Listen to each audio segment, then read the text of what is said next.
Hey guys, this is Sean DeGray. Nobody knows who that is, but it's me. And you are listening to The Gritty Bowman. It's all in perspective, right? If you could make $150,000 a year, but you had to work 80 hours a week and you were committed to a corporation that you hated what you did, is that more lucrative than making $70,000 a year doing what you love with a lot of free time? And who's richer? One of the things I never want to say, and I even think this with life, is I never want to say, like, what if? Like, what? I hate that. I hate that feeling. What if I would have done this? Or what if I would have just tried this? Or what if? What if? And there's very few things that I say what if about. Very few things. And that gives me a lot of peace of mind. So that helps give me drive, because I don't want to ever say what if. Randy always says this, you're going to run out of health before you run out of money. And like I said, we started as a training company and backed into this knife thing. Yeah. I mean, it was fill a need. To fill a need that we experienced ourselves. Yeah. And I think that's one of the things that separates this company is that, like Patrick said, we're not trying to hang 19 tools or 19 functions on one blade. We just want to be a good knife, and not just a good knife, but a knife you could bet your life on. What would you say is like a common reason people don't survive? Man, mindset. There's been a lot of case studies where people have done everything they could possibly do wrong, but they still survived. They still made it out. And that's because, that refusing to give up. Just, mindset's the most important thing. You see on the forums on the internet all the time, if you could only choose one knife, well, this is America. I can carry as many knives as I want, Right. All right, here we go. All right, folks, welcome to the Gritty Bowman podcast. We're in lovely Las Vegas at the SHOT Show, which SHOT rhymes with another word, which I prefer. SHOT. Yeah, this place is insane. Yeah, it's wild.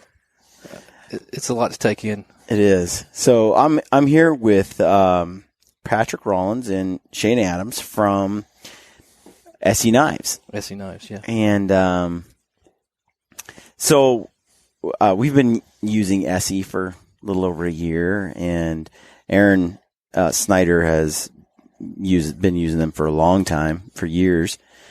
And he originates, he really comes from that tactical space as much as hunting. And so he's really familiar with your knives and has always been a big fan. And so today I want to, you guys are here at the SHOT Show doing your thing with your company, and so it's a perfect chance for us to get together, because you guys aren't located anywhere west. Oh no. The our office is in Alabama, and manufacturing's in Idaho Falls, but we have a lot more bigger presence in the southeast. Okay. Yes. So tell me about how Esee got started. So I can speak to it first as a fan first. I started training with these guys, I think in 13 through Randall's Adventure and Training. Okay. And so we have the Esee knives, but then we also have a training school. And I found these guys through the training side, and it really intrigued me because in 1997, Jeff Randall, Mike Perrin started taking people to the jungle and training in Amazon in 97. We weren't. And what kind of training? It was like a downed pilot survival program. They were working together with Esee, the Peruvian Air Force. And so they had instructors from there helping them. And it was basically plane crash in the Amazon is what the whole class was, based around. Just teaching them, how to get by, how to use the knife and machete, make fire in the jungle, make shelters, build the swamp bed so you're raised up off the muddy Amazon floor, and a lot of heavy land navigation, being able to navigate through the jungle and eventually find your way back out. Because everything looks the same in the jungle. It does. It's not like the Pacific Northwest, but it's much more like that than it is the open plains of eastern Colorado. Definitely. So, okay, so you do this training, but how do you know about this stuff? I first heard about them probably 2008, the old Brigade Quartermaster catalog. My background was in law enforcement, and I was working at the sheriff's office, night shift, late one night, flipping through Brigade Quartermaster, and I see these knives, and I'm reading the backstory, and I see a book, that they wrote, Adventure Travel in the Third World, and it's, basically telling about the training and that they designed this stuff and actually get out and use it.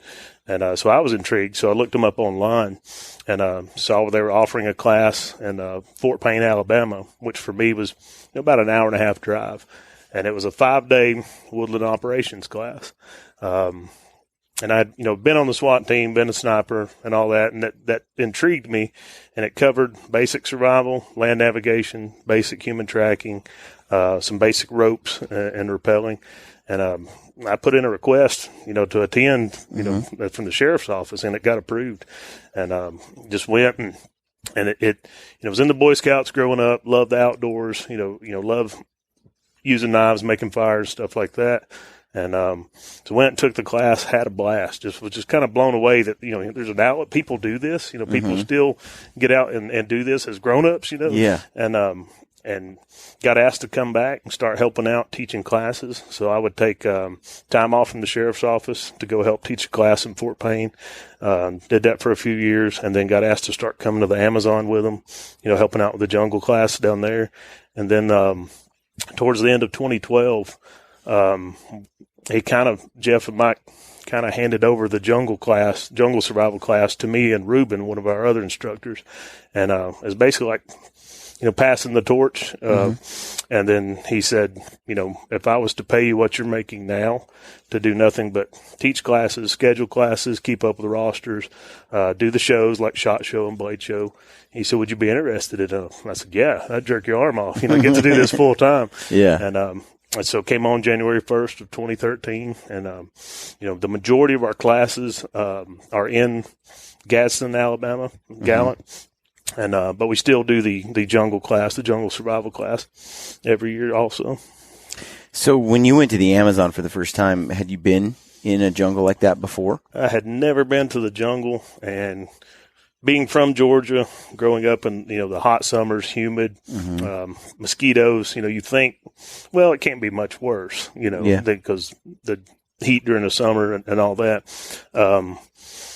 The humidity is, off the charts, but the mosquitoes and the insects, that's what it's tough to be prepared for. And I tell people, my first trip to the Amazon, you have a little bit of what have I got myself into, just because of the environment, it's just, it's like nothing wants you there. It's like the temperature, the bugs, all that stuff you're dealing with.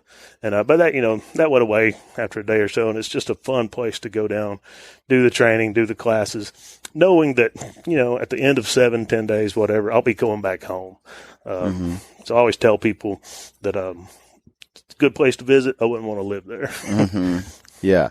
I read the book River of Doubt. Yeah.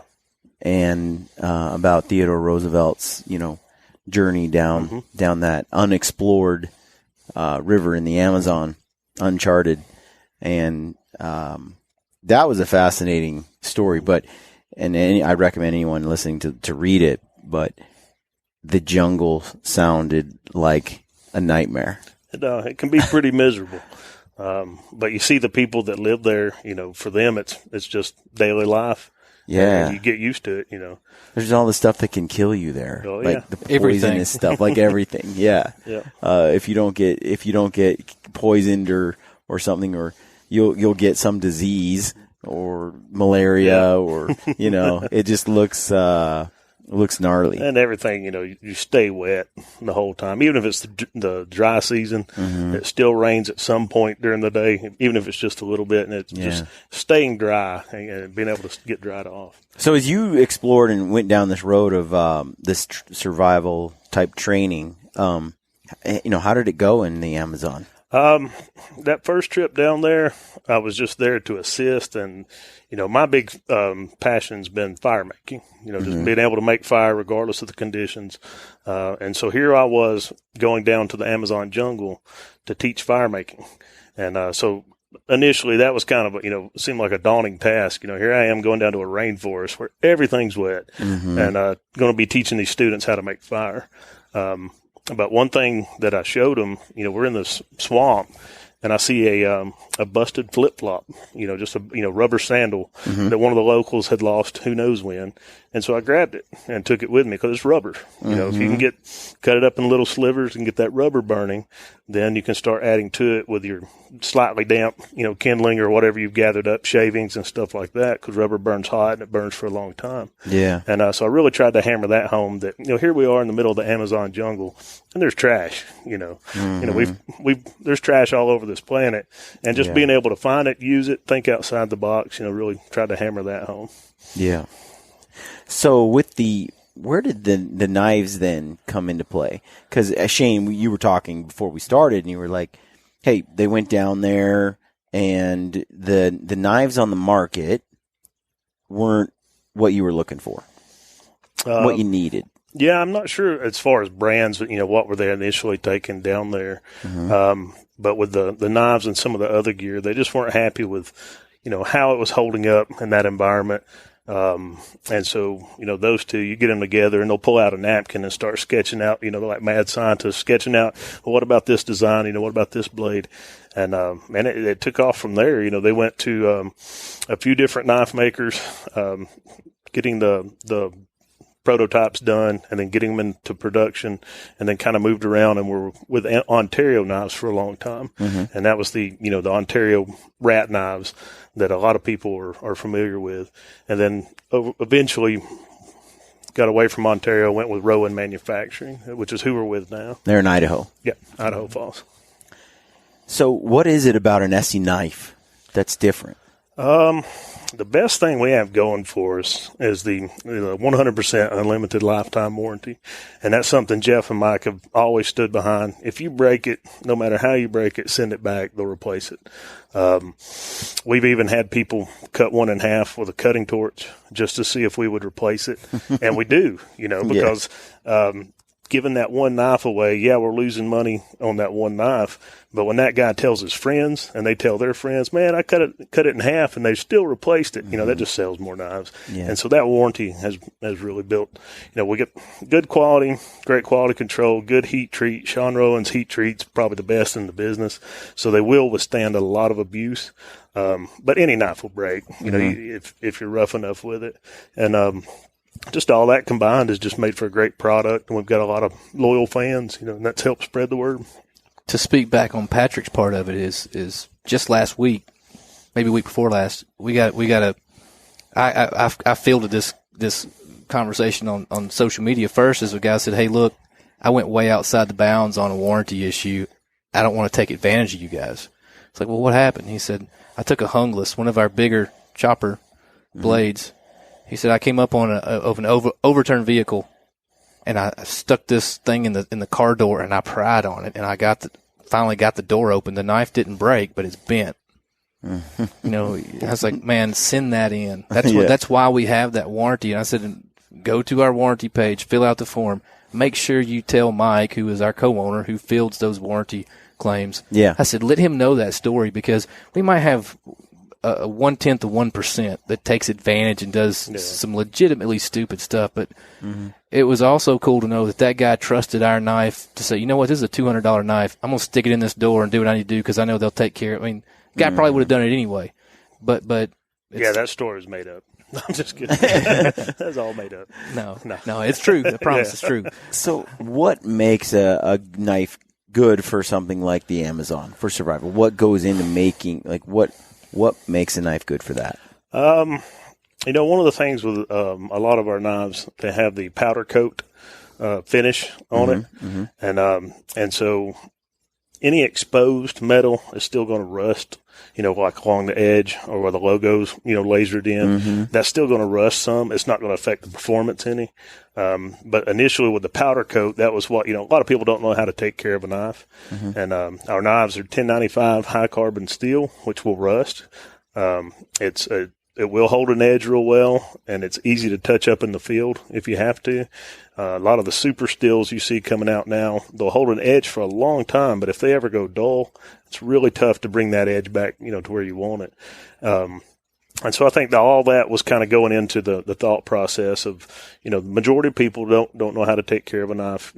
Wipe it down when they're finished with it. If it gets damp, dry it off, maybe put a light coating of oil or something on it. Mm-hmm. And so they went with the powder coat, and they've done really well. That's why, a lot of, law enforcement agencies, military units, a lot of guys like it, either on their vest or, just attached to it. It's there. It's a cutting tool if you ever need it. You can use it, like Shane said, to pry, bust windows, whatever, mm-hmm. And we'll stand behind it, if you do damage it. So what's the advantage of the steel you're using? And in my opinion, the 1095 high carbon's been around a long time.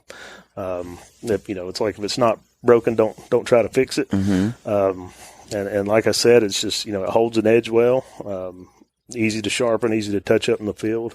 Me personally, if I use one teaching a class or something like that, I'll still go strop it with a leather strop, just to bring that edge back, to where I want it. Mm-hmm. And the key is not letting it get real dull to begin with. If you use it every day, for a couple of weeks, it's going to get really dull, and you're really going to have to work at it to bring that edge back to where you need it. So, one of the things I like about it too is how it responds to stropping. Just a leather strop, mm-hmm. and just doing a little bit of blade maintenance. One of my favorite knives is a CR 2.5, and went fishing. I rode a drift boat. My son's fish out of it, cleaned some fish, took them home, cooked them, forgot about it. The knife rust, pitted. Mm-hmm. That knife now, I use it on a strop. You can comb your hair in it because it's back shiny again, but the edge comes back really fast. Mm-hmm. Another thing, when you move away from a high carbon steel to some of these harder metals, is the Rockwell gets a lot higher. The mm-hmm. higher the Rockwell, the more brittle the knife is. So if you have to do something like batoning some firewood or something to start a fire to get down to that dry wood, you run the risk of chipping out that blade because it is a harder steel. So we feel like for us, for a survival knife, you need to have the ability to be in the field for a while, to service it in the field, but for the knife to be stiff enough to do what you need to do, but still elastic enough to where it's not going to chip out and break. Yeah, there's plenty of destruction videos, on YouTube where people have taken our knives, locked them in a vise, got like a cheater pipe or something, just seeing how much they would bend and then still return, flex and then return back to true. And eventually, like I said, any knife will break eventually. Mm-hmm. But, just watching those guys, do those destruction tests was just real eye opener to see what it will take, and still straighten back out. Okay. So when you're using your leather, how are you using that? So the strops, the carbon responds really good to the strop, the carbon 1095 carbon. I tend to use a 4-sided strop at home. For me, it's like my meditation. It's because you've got 4 different sides of the strop, 4 different sides compound. Start with coarse and work your way to the fine. Doesn't take a whole lot. Like Patrick said, the best time to sharpen your blades when it's already sharp. You think about the leather strops that the barbers used to use. Yeah. And they hit it between every person they shave. Okay. Because it keeps that edge on there. When you sharpen a knife, you'll start to develop a burr. Sometimes you'll sharpen a knife, you'll feel the edge, and it'll feel, that's pretty sharp. And then you go to use it, and then you feel of it again, and you're like, man, it's dull. How did it get dull that quick? Yeah. But what it is, it creates like a wire edge, a wire burr that the stropping helps work that burr back and forth until it eventually comes all the way off. And sometimes you'll see it. It'll look like a silver hair, coming off. And that's getting that wire edge off, and then it's sharp, and it stays sharp. So you could use it and check it, and they're like, yeah, it's still sharp. Tons of sharpening videos. If people want to check those out on YouTube, and a lot of good information on there of how to get that edge where you want it. We've got a great video from one of our knife designers, James Gibson, that's day 4 on a survival intensive class. So they've had no sleep, no calories. And James is a great storyteller, but he's sitting there walking you through the process of how to field sharpen a blade.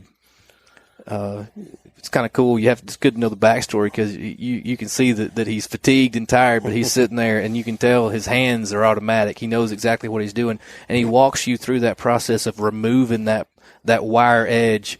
And what you'll get, and we've seen this, through social media and questions where people will get it where you get this side and then you roll it over. It's like, well, I feel it over here. Well, then they go over here. And then now it's back on the other side. James shows a real quick, real easy way of just taking that edge off to where now you get it. Now you put that thing on a strop, and it just comes back so fast. A lot of times you can take your fingernail and you'll feel, that little bit of a burr off to one side. Your fingernail will kind of catch on it, and you just got to work it the rest of the way off. It's a great skill to have, though. I think every man ought to know how to freehand a knife, how to put the edge back on it. Because when we talk about it in a survival situation, you're out there with a knife and, you don't have anything on you. How do you get it sharp? If you're lucky enough, depending on how dull or how bad it gets, if you're lucky enough to find like a flat river rock, or something like that you could get, some water, maybe some sand on there just to, create like a slurry, and then, sharpen on a rock if you had to. If you happen to be wearing a leather belt, you can use that, to kind of strop it too. Most of your leather belts will have a split side and a smooth side. The split side's normally in. You got a two-sided strop right there. I make some of my personal strops. I'll go to a Salvation Army or someplace, find the right belt, buy the belt, buy a paint stick, just a stirrer stick, and make a two-sided strop just out of a belt that I bought for next to nothing. What does the leather do compared to like a stone or a harder surface? You would use the harder surface to remove more material. A lot of times, James likes using it, and he's got me using it too, is just a flat diamond file. You've seen the ones like DMT or Easy Lap where it's a strip of plastic with a little square of just diamond impregnated. And, use that. That's to remove material and really get it started in the right direction, and then you would finish with the strop. If it was pretty dull to begin with, use the diamond file to get it back to where you wanted it, and then to strop it to finish it off. Just to give you an idea on grits, you think about a 300 or 400 grit sandpaper. Yep. The strop I have starts at 3,000, 6,000. That's pretty fine. It is fine, but that's really what really brings it on. So you use a stone for rough work, and even the smoothest stone, some of the ceramic. I'm not sure what the grit is on the ceramic. Yeah, I'm not sure, but people use porcelain. The top of a car window. Ruben likes he'll strop it on cardboard. He'll take a knife and just strop it on cardboard, and that'll even bring an edge back. You can put it on a pair of denim jeans. I just would think it would take a lot more than that. Well, it takes time. It's not going to, you're not just going to hit it a couple of times and it's good to go. But, the compound's what really helps. I think there's a lot of guys that just don't know how to do that anymore. That's one of the, especially with disposable blade knives today. Yeah. That's one of the questions we get a lot in the classes that we don't even think about there being a need to teach how to sharpen one. We're teaching how to use them, how to do all this stuff. And then people say, well, what about sharpening? We take it for granted that, there's a lot of people that just don't know how to do it. It's a lost skill. Mm-hmm. It is. Yeah. I could say most of the guys that I hunt with, I have never seen them break out a sharpener, or when they do, because a lot of them are skinning and gutting with like some kind of disposable. And those are hard to beat for that particular. Yeah. We don't ever expect to replace Tito or any of those guys. But you got to have a second knife to do other knife tasks that won't perform in the same way. Absolutely. But it's not very common that I see a guy break out a sharpener. And, I see a lot of them just grab a pass-through type.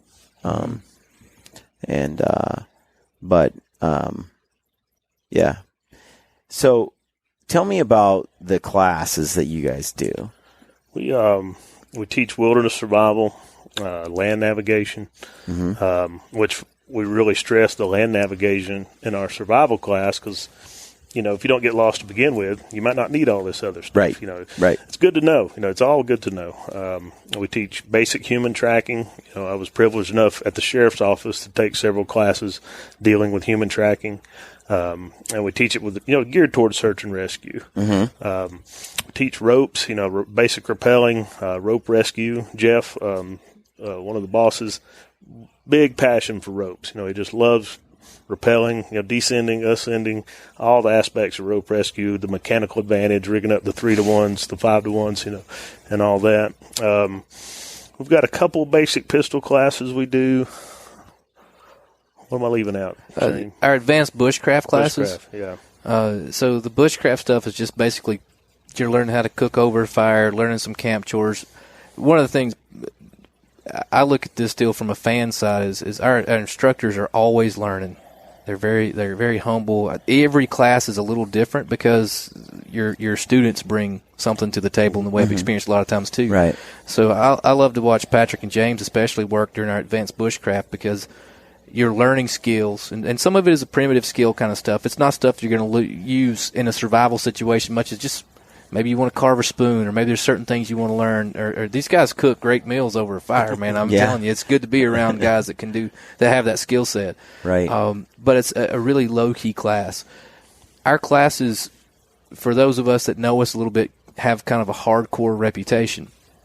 And it's with good reason. If you want to get kicked in the teeth, we can really kick you in the teeth and really challenge you on our field survival class, our survival intensive.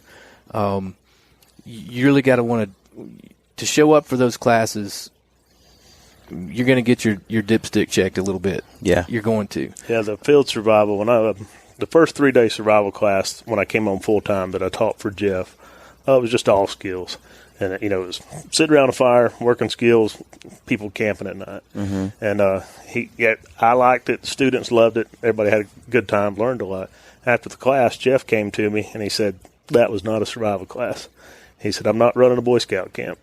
He said, we need to ramp it up and keep ramping it up and fine-tuning it until we've got a good, hardcore survival class. So what we did, you hear most survival scenarios are resolved either good or bad within 72 hours. You always hear about the 72 hours.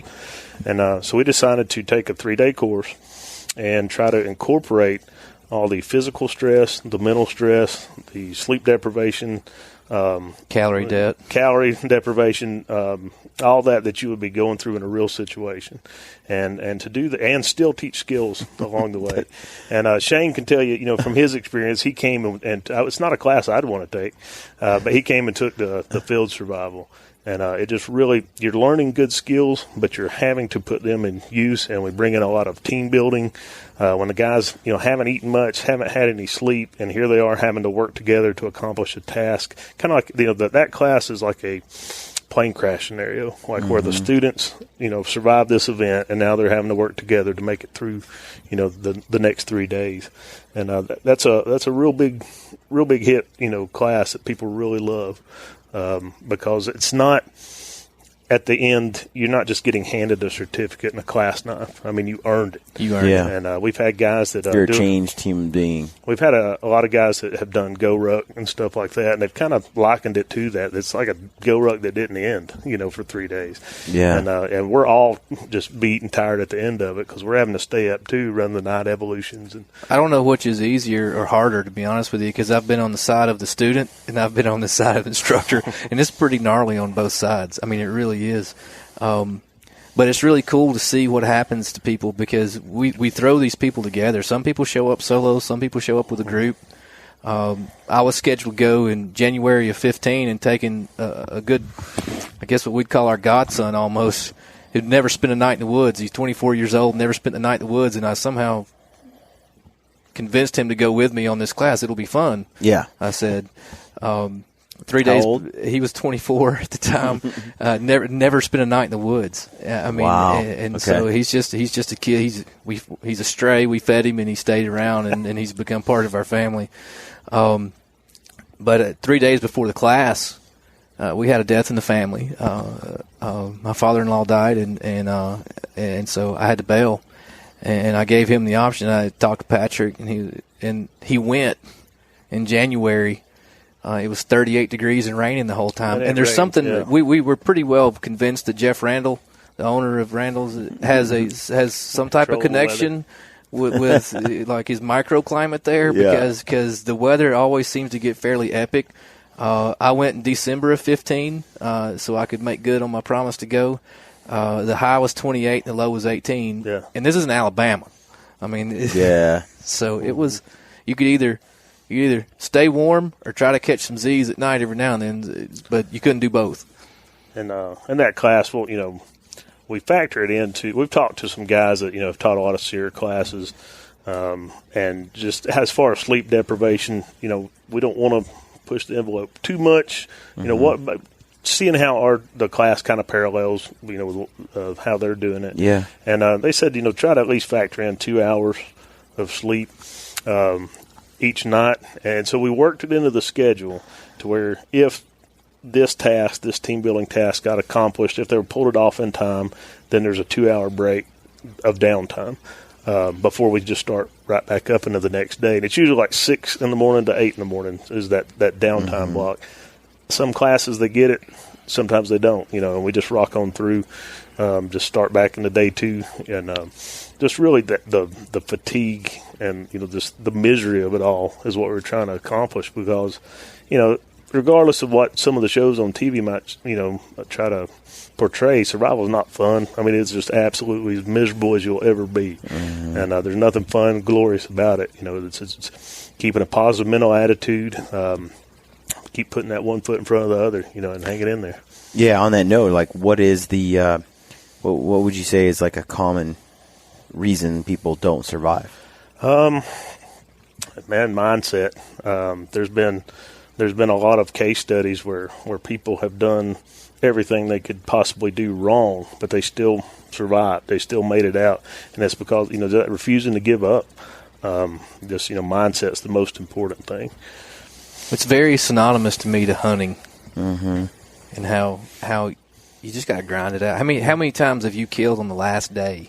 In the last minute, like most of the time. Most of the time, it seems like a grind, and like it often it's a and it depends on the hunt, right? Mm-hmm. But like an elk hunt, I mean, they just never come easy for especially if you're doing it over the counter or in public land, setting it on mountains, but it's definitely just putting in the time and pushing through because people don't want to get up in the morning, or they want to sleep in for that day, or can't it's kill wet, it if you or can't it's kill it cold, if you ain't out there. Yeah, and so, you look at Lampers when he's getting it done. He's getting it done because other people would have quit by then because he's out.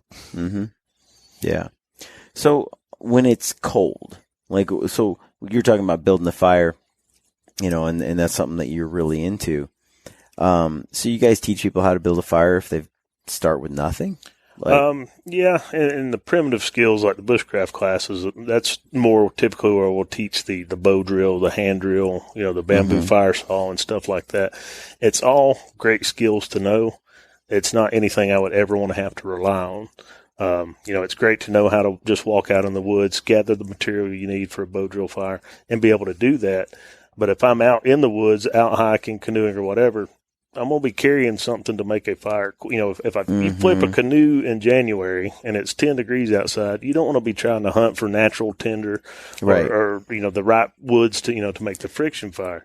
So have something that you can get fire right then. It teaches you to carry a couple lighters. Yeah. Yeah. I carry like 3 or 4 different ways to start a fire. Yeah, that's it. Yeah. That's it. I just, I have a couple preferred things I like to use. I like trioxane tablets. The trioxanes. That way you can walk away from it a little bit and come back, or get. Sometimes you burn through tinder pretty quick if you don't do the right preparation. Then you got to scramble. That trioxane buys you a little time. Yeah. So I like that. I don't fly with it. Yeah. In general. Doing the classes, people don't, like we were talking about with the sharpening a knife, the knowledge, people just don't start fires much anymore. They're not having to do it to cook with, to light their homes or anything like that.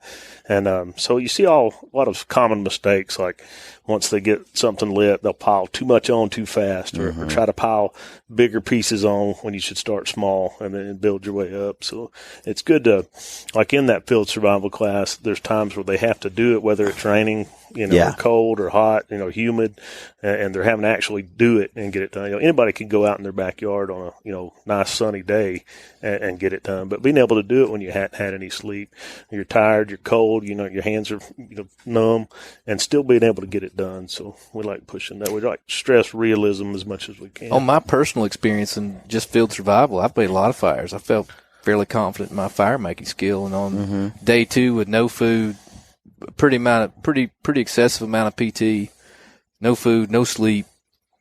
I found it challenging. I mean, I think I had to go back and remediate one part of the class so I could get my check off. And I was like, man, here I am. I can't believe I can't make a fire. And, but fatigue factor and what I learned, and I made a critical error, and because I made it, I'm able to, I'm not an instructor. I'm a step and fetch kind of guy. I support Patrick and those guys when it comes to helping with classes. But there's a cue that I wait on whenever we go do this with the class, and I always wait on the question is this enough? And whenever you get that question from your student, is this enough? Have I got there yet? I said, nope, double it. And that's the rule of thumb. And when you see people do this, do I got enough? Do I have enough kindling? Do I have enough of this little small? Do I have whatever you think's enough? Whenever you get to that point, you better double it, because what you don't want to do is have to start it all over again whenever it flames out. Yeah, I had we did a podcast not too long ago with John Barklow, he's with Sitka Gear, one of the engineers, designers, but he trained Navy SEALs on Kodiak Island for a while, and they did rewarming drills and things like that when you fall in the icy water, and how you get out and survive and everything. And one of the things he commented was, which I've thought about for a long time. Starting a fire when all the conditions are perfect is like easy, but that's often not when you need it. And he's like, the idea that you'll just start a fire if you fall into an icy cold river, and then you're just going to save yourself. I just start a fire. Yeah. He's like, yeah. When your hands and you can't even move your fine motor skills are gone. But that's when people train. They wait for ideal conditions and they go. And on that class where I sent my buddy that I abandoned, and he went through this class by himself with 38 degrees and raining, was it day 2 they set their shelter on fire? Yeah, it was raining, so they're trying to get a fire going, and they've got a kind of a lean-to built out of debris, pine needles and leaves and stuff. And to get it lit, they had to light it under that lean-to because it was raining. And so they're building it up just enough to try to keep it going, and then they're trying to work on another task and quit paying attention. And that heat just dried out, the debris and stuff. And eventually it started smoldering and catching fire. So they had to put that out, and, just all kinds of, real world stuff. I mean, real stuff, stuff you're going to be dealing with. So, yeah. So on the knives, a lot of military, you use your knives. Why is that? I'm not sure how it initially got started. They have a tactical, or the majority of our line has a tactical look to it. The powder coat blades, usually either black or OD. The injection molded plastic sheaths, you can get them with moly, back, so it can be attached to, a pack or your vest or whatever. And then Jeff and Mike have always wanted to give back to military and law enforcement, so they give discount, on that. And so we get a lot of guys like a SWAT team, and all of them will want to get, their own logo or their own, emblem, or the sheriff's office or police department's badge or symbol or something on the blade. So they'll do the custom logos, and, they'll get their name, badge number, and stuff like that on it. And a lot of military guys might get their unit, unit insignia and stuff like that. But there's a lot of stuff that goes on that they realize it works downrange too. I mean, there's a lot of those guys that have used our knives say, man, I use this in the sandbox, or I use this in here and that. And we have all these cool stories where people, those guys they're at the tip of the sword, man. We've had several here at the show. A guy come up, I love your stuff. I carried it in Afghanistan, or I carried it in Iraq, and I just want to say thanks for making a great product. So that space on those, those guys that's a pretty serious loadout. Yep. So that real estate on those vests or what they carry, it has to be with a purpose. And if it's on there, then they have to know they can count, like they can bet, they can hedge their bets on that thing. It has to work. Looking cool is one thing, but it has to work. Mm-hmm. And we've always been a really keen on making sure that we stand behind our stuff and that it works for those guys. The one thing that was unique that I noticed about your knives when I started using them was you guys have some really different handles than what what I see when I walk into like a Sportsman's Warehouse. Right? Mm-hmm. What's the story behind that? The micarta scales, very durable, very resistant to heat. Cold, they're not going to get brittle or cracked under extreme cold, and it just it lasts. It's easy to clean up. If you're cleaning a deer or whatever with one, you get blood all over the handle. Mm-hmm. Man, all you got to do is just get it under the sink with like a brush and some soap, and it just cleans right up. Yeah.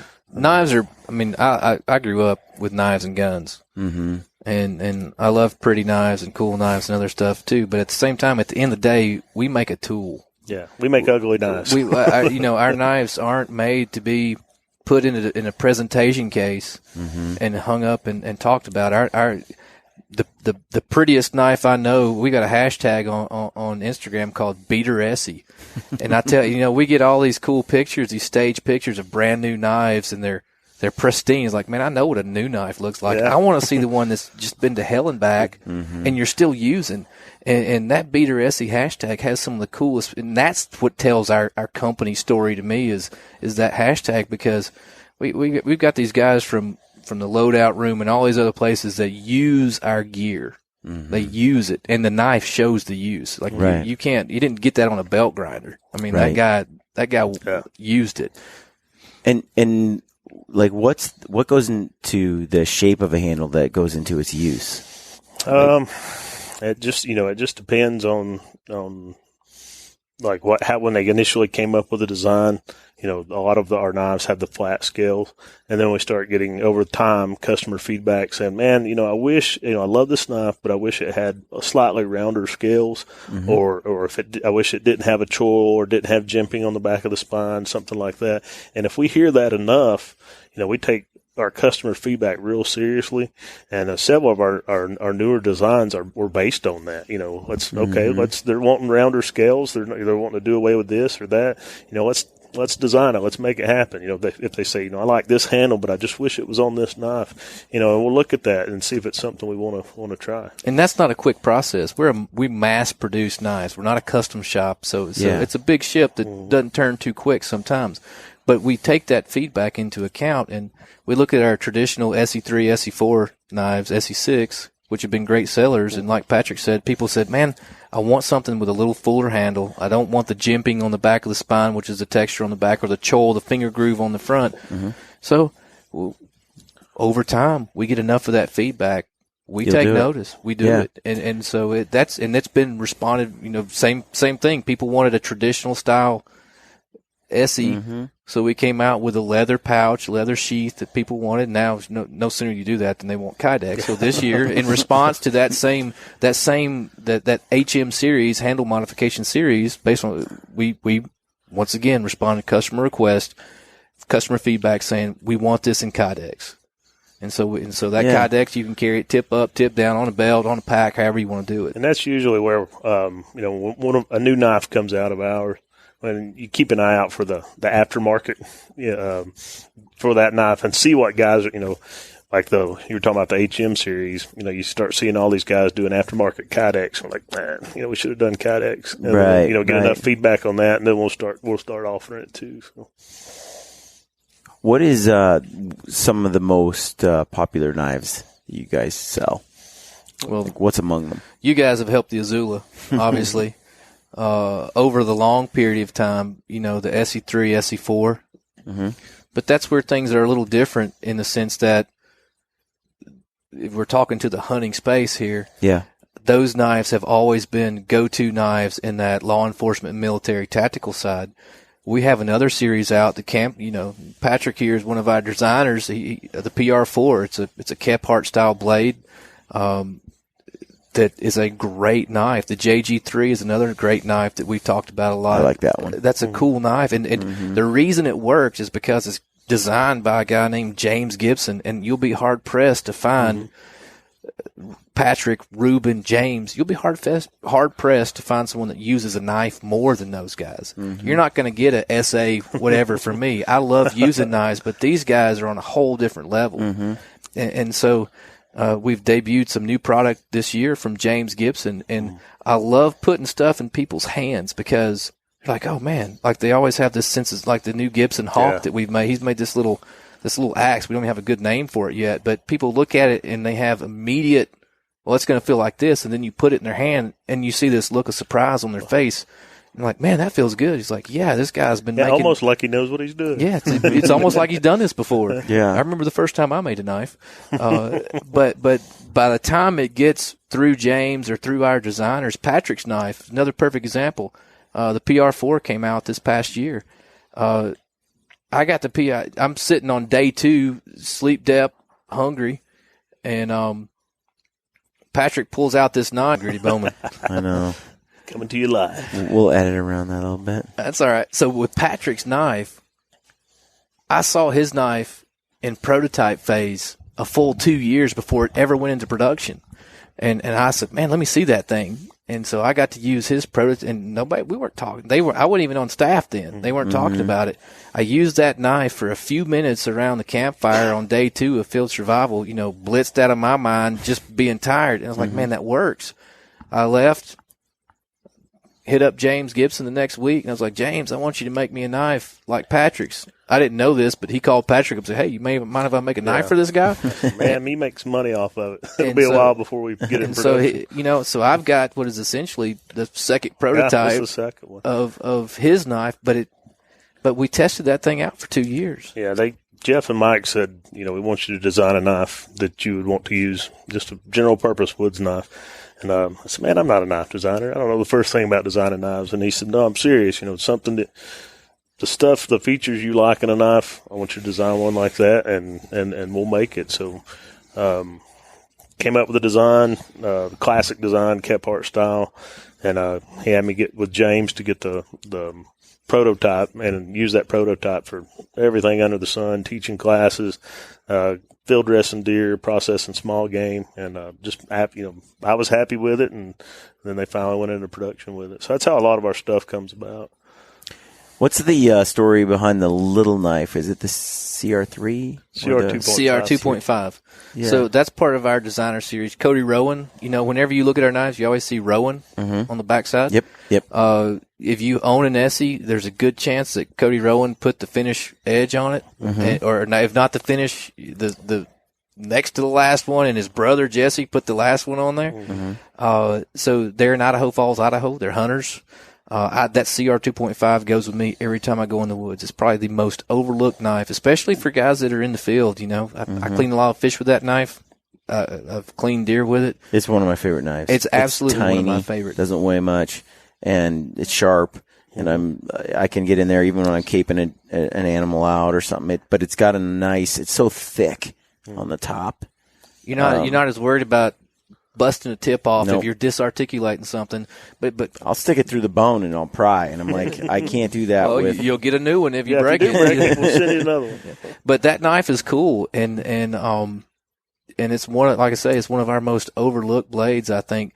And one thing that we see, and I've experienced myself. So I show up for this class training with these guys, and like, man, I need this big honking knife, And so you go out and get the latest and greatest, and people show up, and you got these big knives.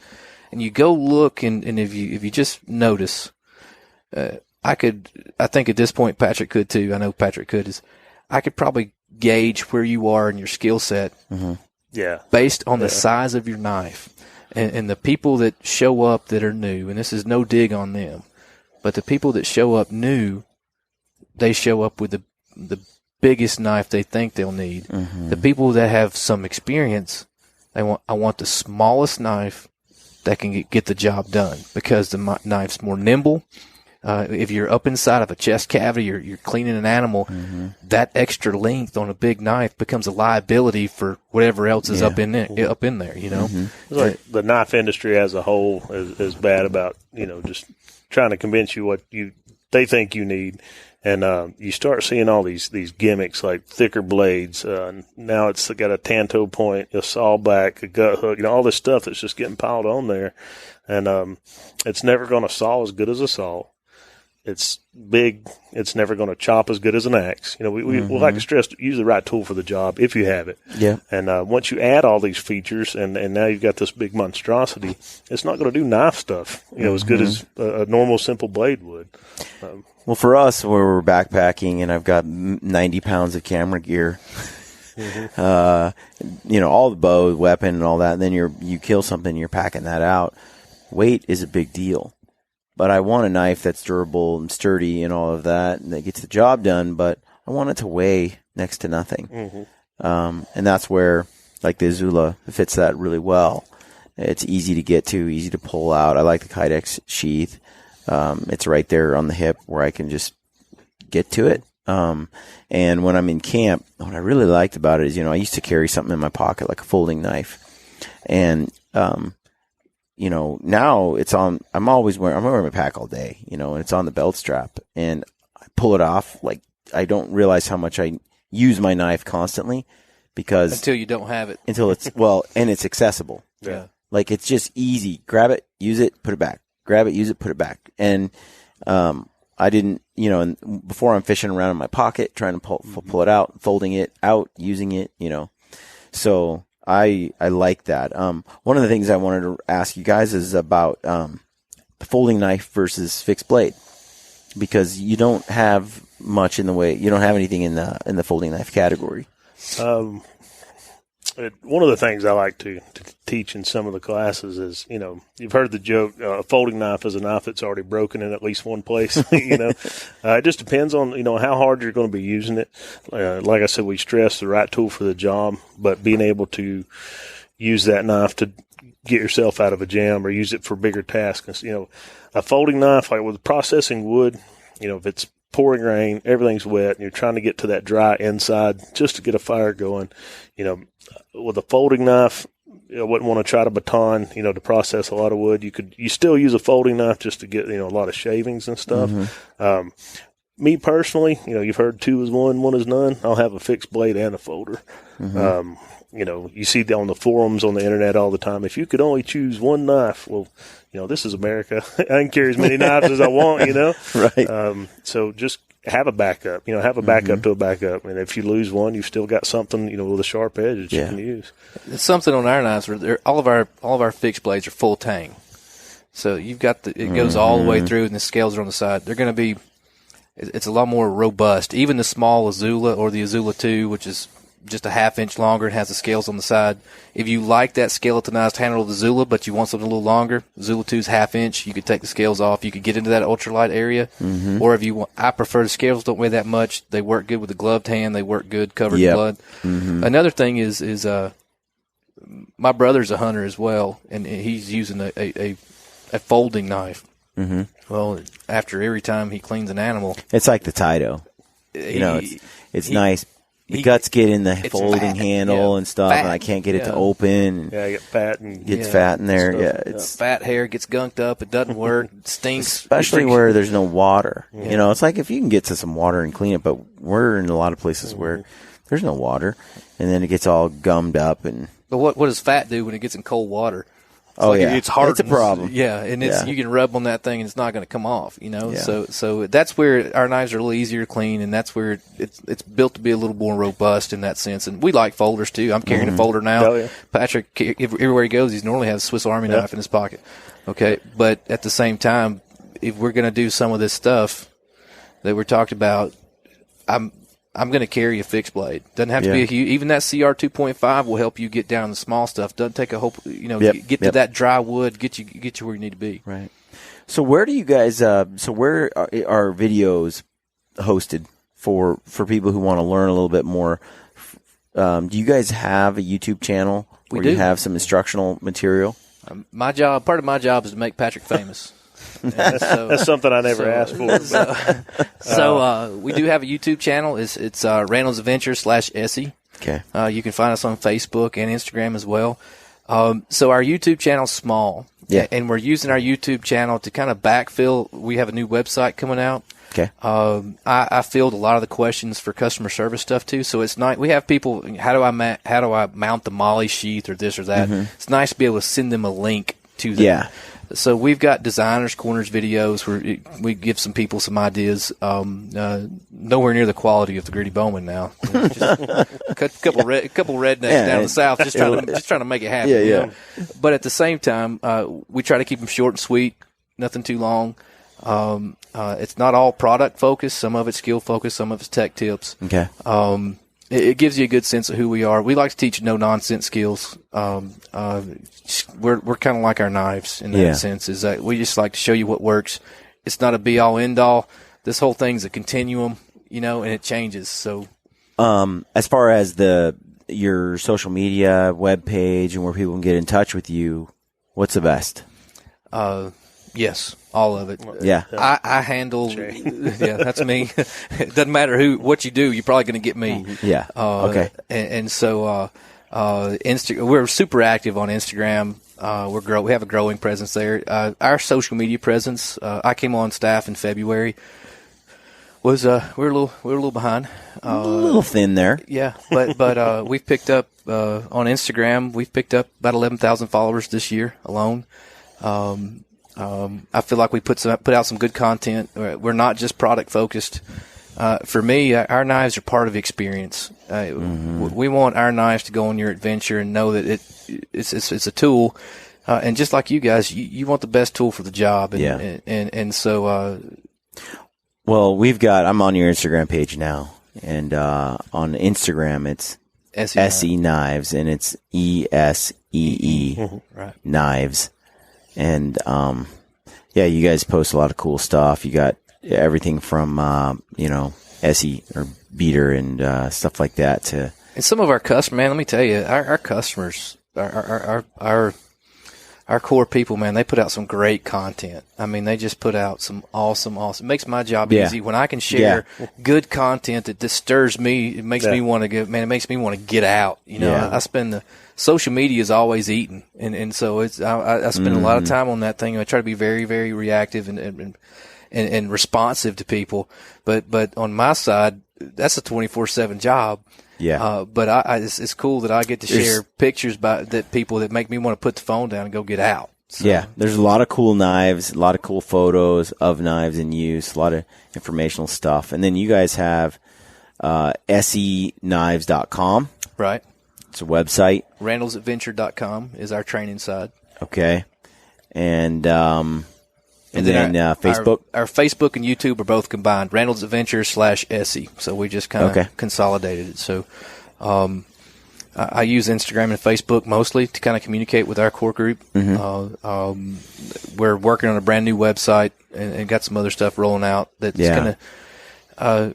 We're just trying to clear up our message. For the longest time, the people haven't really been able to see or understand the link between the two. And like I said, we started as a training company and backed into this knife thing. Yeah. I mean, it was fill a need. To fill a need that we experienced ourselves. And I think that's one of the things that separates this company is that, like Patrick said, we're not trying to hang 19 tools or 19 functions on one blade. We just want to be a good knife, and not just a good knife, but a knife you could bet your life on. Well, something that's cool is with knives, as far as knives are concerned.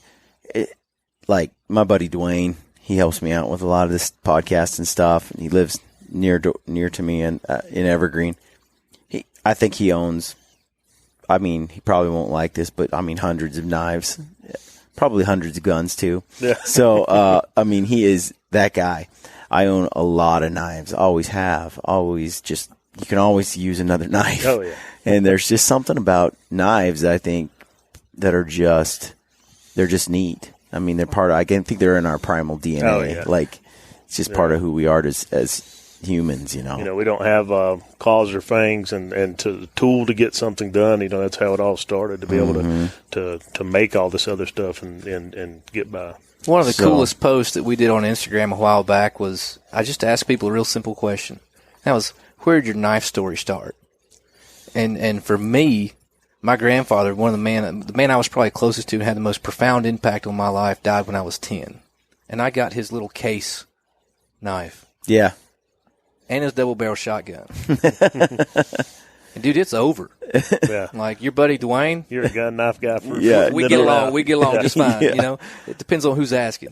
Right. But at the same time, so much of what we do in the outdoors has been passed down from generation to generation, and with those things come heirlooms that have experiences tied to them. You know, and I think it's cool. You know, an heirloom's cool if you hang it on the wall, but it's really cool when it has memories and experience tied to it. Yeah. And that's something that for me, you know, we pass down guns, we pass down knives, and that's just part of our culture, part of our heritage, part of but it ties us to the past too. And that for me, I get chill bumps thinking about it, because that one post had some of the coolest stories in it, and people just freely shared that. Yeah. And it really struck a nerve with them, and it was cool to hear them share that. Well, I want to encourage everyone that's listening to go check out, go follow Esee and check it out if you haven't already. And Aaron and I have been talking about it for a while. You guys have been really good to us, and we really appreciate that. We've been able to work together, and appreciate just what you guys do and what you stand for. Oh, thank you.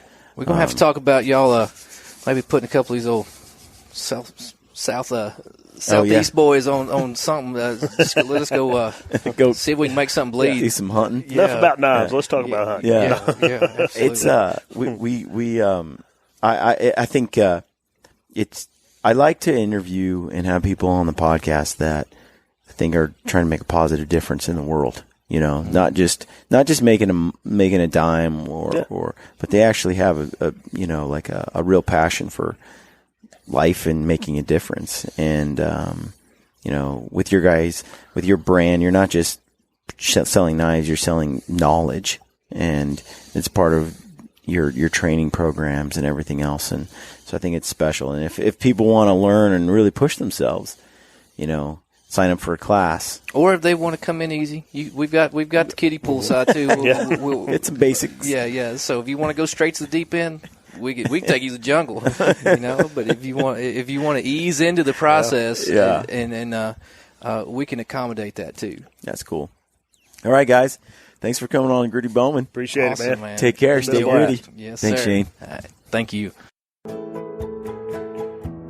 Despite our ever-changing, ever-indignant world with its growing ignorance of and indifference to the ways of the wild, I remain a predator, pitying those who revel in artificiality and synthetic success while regarding me and my kind as relics of a time and place no longer valued or understood. I stalk a real world of dark wood and tall grass stirred by a restless wind blowing across sunlit water and beneath star-strewn sky. And on those occasions when I choose to kill, to claim some small part of nature's bounty for my own, I do so by choice, quickly, with the learned efficiency of a skilled hunter. Further, in my heart and mind, I know the truth and make no apologies for my actions or my place and time. Others around me may opt to eat only plants, nuts, and fruits. Still others may employ faceless strangers to procure their meats, their leather, their feathers, and all those niceties and necessities of life. Such is their right, of course, and I wish them well. All I ask in return is no one begrudge me, and all of us who may answer the primordial stirrings within our hunter souls, my right to do some of these things myself.